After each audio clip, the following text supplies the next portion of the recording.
Ese rato con vosotras y vosotros, sobre todo porque queda una semana de cara a las elecciones al Parlamento Europeo y desafortunadamente y tristemente de este asunto se habla muy poco. La campaña de los partidos mayoritarios y solo algunos partidos de izquierda pues están sacando este tema, aunque también hay que decirlo con la boca pequeña, porque se ha tardado mucho en sacar esa información masivamente a la población, ¿no? Entonces, realmente es fundamental lo que hoy se ha organizado aquí y por eso el agradecimiento especial pues, por organizar estas jornadas, que ojalá tengan como consecuencia muchas otras charlas en la Asamblea de Barrio del 15M y muchos otros sitios, y ojalá que hoy seamos capaces de despertar el interés muchas activistas militantes de los diferentes movimientos sociales, porque sin duda alguna es un tema de ofensiva capitalista que si logramos pararlo, y nosotras y nosotros somos muy optimistas que eso lo podemos parar, pues sería una victoria parcial para los movimientos sociales en la ofensiva que estamos viviendo pues, desde hace muchos años, ¿no? Yo quería hacer una introducción un poco más general en el contexto en el que se está haciendo las negociaciones de este tratado. Me parece importante recordar algunos asuntos en relación a esa construcción del mercado único y del rescate del euro. En segundo lugar, quería dar algunas pinceladas de lo que se está negociando y también un poco de dónde viene el tratado. Y en tercer lugar, apuntar algunas cosas que han pasado en estas últimas semanas, porque realmente se están moviendo un poco las tablas, y eso gracias a las movilizaciones y a las campañas que han surtido efecto. Y a esa podemos dar una lectura positiva en el sentido de que estamos logrando ya cosas, pero también hay que hacer una lectura más pesimista, porque tenemos que ser muy cuidadosos, porque en cada cambio de estrategia del poder, pues seguramente se esconden algunos nuevos peligros que no lo estamos capaces de ver muy al principio, ¿no? Y luego pensábamos que podría ser interesante lo que hemos hablado antes con Verónica, igual de intensificar un poco más el análisis de lo que es el mecanismo de solución de controversias entre inversores y estados, hablar un poco de esta consulta pública que ha hecho la Comisión Europea y discutir también un poco con todas y todos estrategias de estos movimientos sociales frente a eso, compartir un poco también cómo son las campañas en otros países europeos y también compartir algunas de las propuestas de la propia campaña que tenemos en el Estado español contra este tratado, ¿no? Espero que sea capaz en 30 minutos hacer estos apuntes. Lo primero que quería recordar, porque muchas veces en el debate sobre la Unión Europea, y más aún que hemos visto este debate tan estéril entre los candidatos de los dos partidos mayoritarios el otro día, pues no solo que no entran a hablar de las políticas de la Unión Europea, sino muchas veces no tienen el conocimiento de ellas mismas o eluden perfectamente con su silencio de que se conozca mínimamente, aunque hagan propaganda a favor, mínimamente se conozcan de qué políticas de la Unión Europea estamos hablando. Y justo ayer hablando con una mujer experta en redes sociales, me dijo que hicieron un análisis de los mensajes por Twitter, Facebook, sobre el propio debate, y resulta la palabra que más ha salido en las redes sociales era el Tratado Transatlántico de Comercio e Inversiones. Pero quienes habéis visto el debate, yo estuve fuera del país, entonces no lo vi,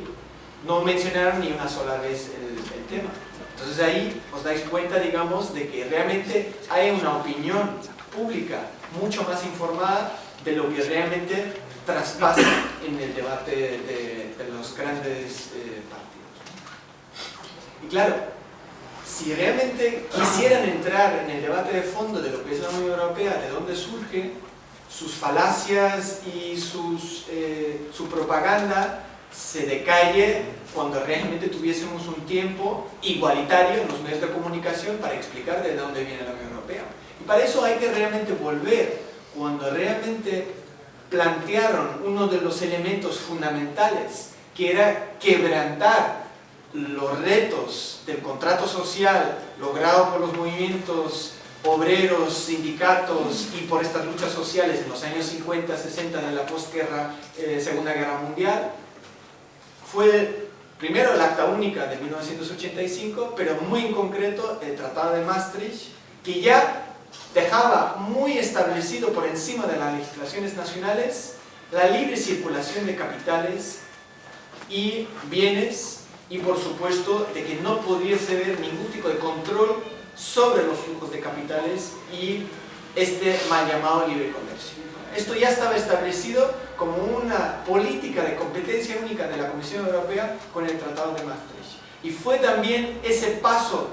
de gigante que empezó a plantear todo tipo de males contra los que estamos luchando desde hace muchos años, ¿no? El desmantelamiento de los servicios públicos, la desregulación del mercado de trabajo y la plasmación de un brazo armado que permita defender los intereses económicos y comerciales en cualquier lugar del mundo. Véase la defensa de la moneda única del euro en competencia con el dólar en el ámbito internacional. Entonces,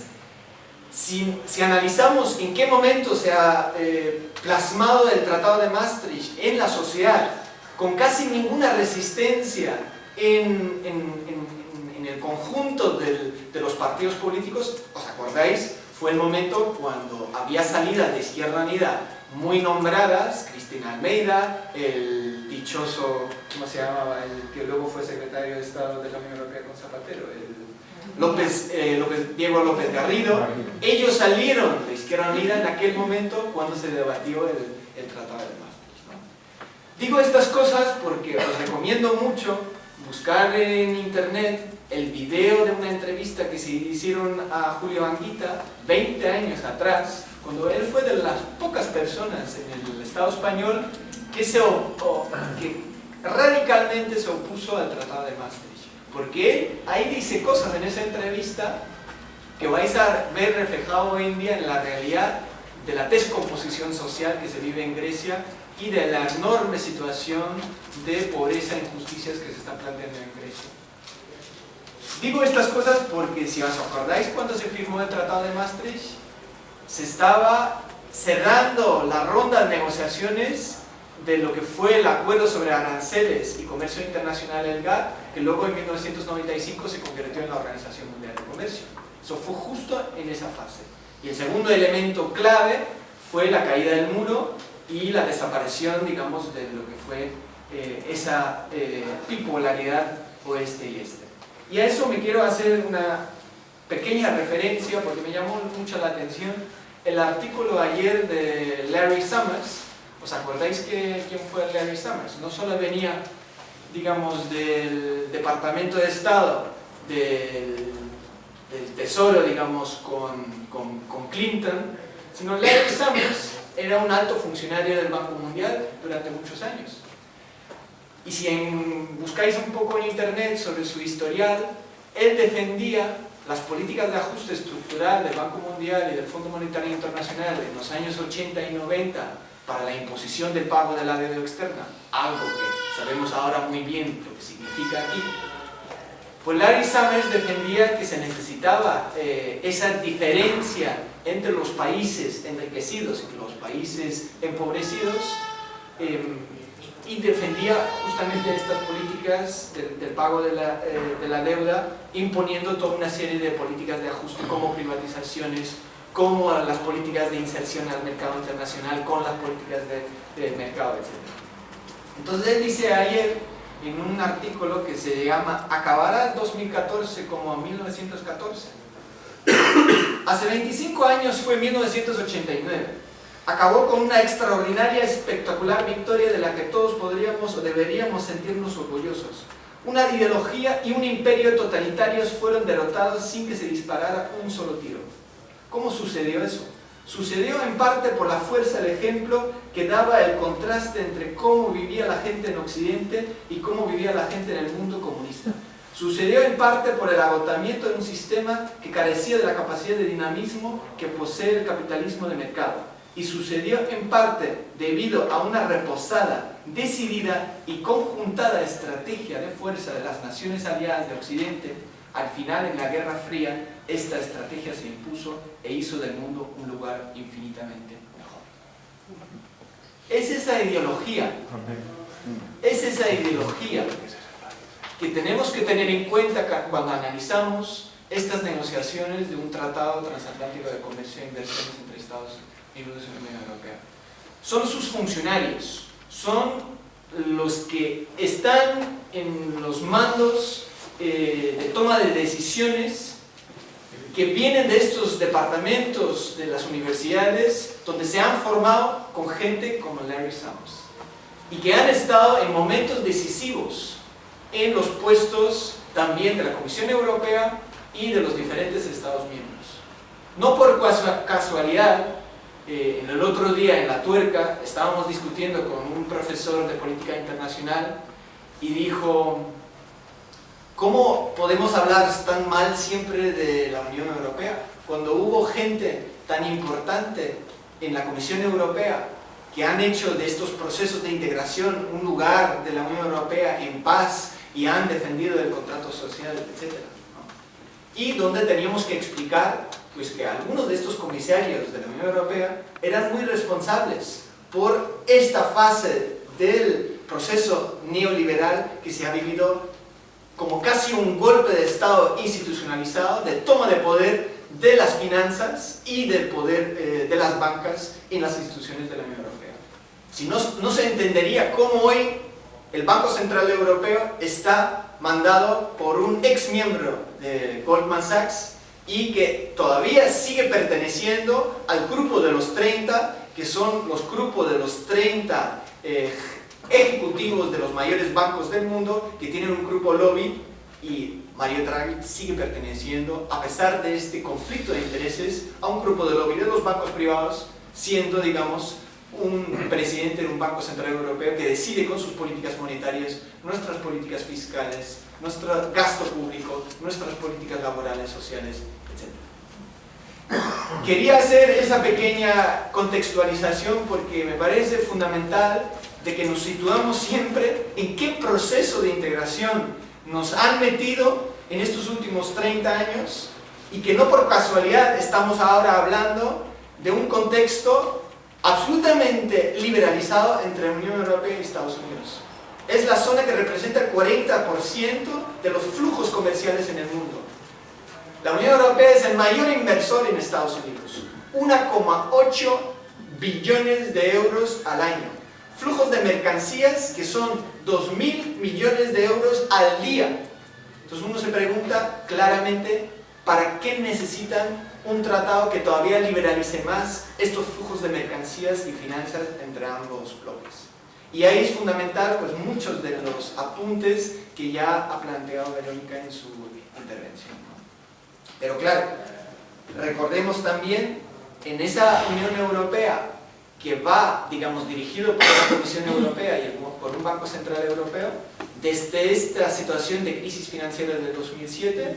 se han generado 8 millones de personas nuevas en situación de desempleo,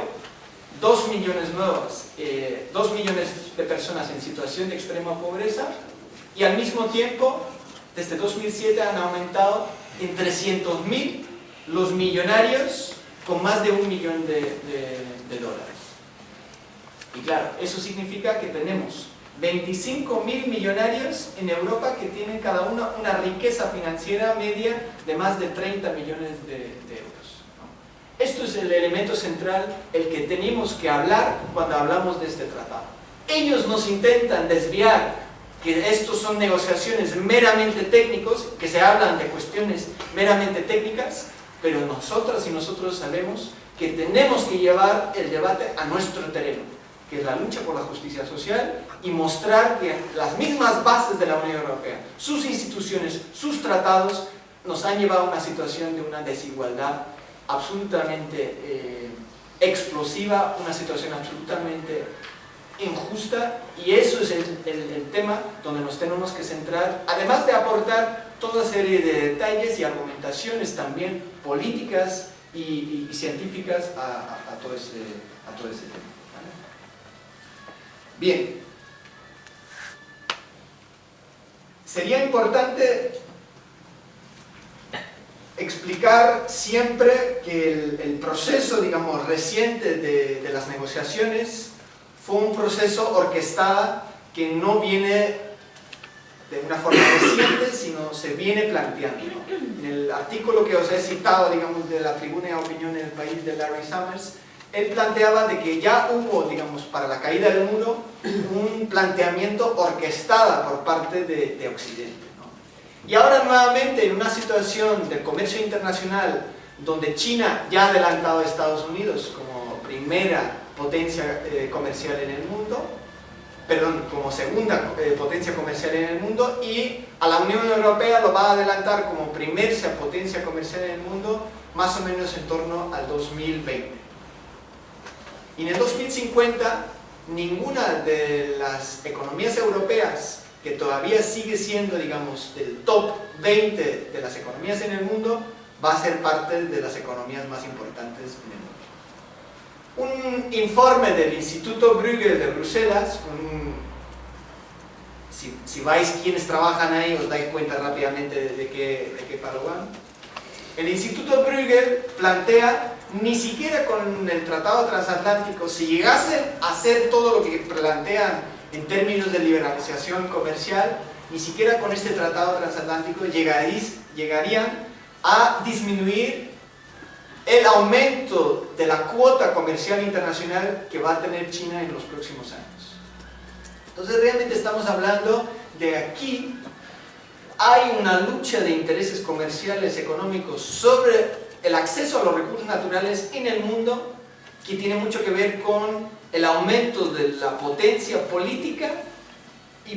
y económica, pero también militar, de una serie de países como China, India, Rusia, Sudáfrica, Brasil, Nigeria, ¿no? Podríamos nombrar algunos más, Indonesia, Filipinas. Bueno, el panorama, digamos, de la geopolítica es otro de los temas fundamentales que tenemos que discutir en relación a estas negociaciones.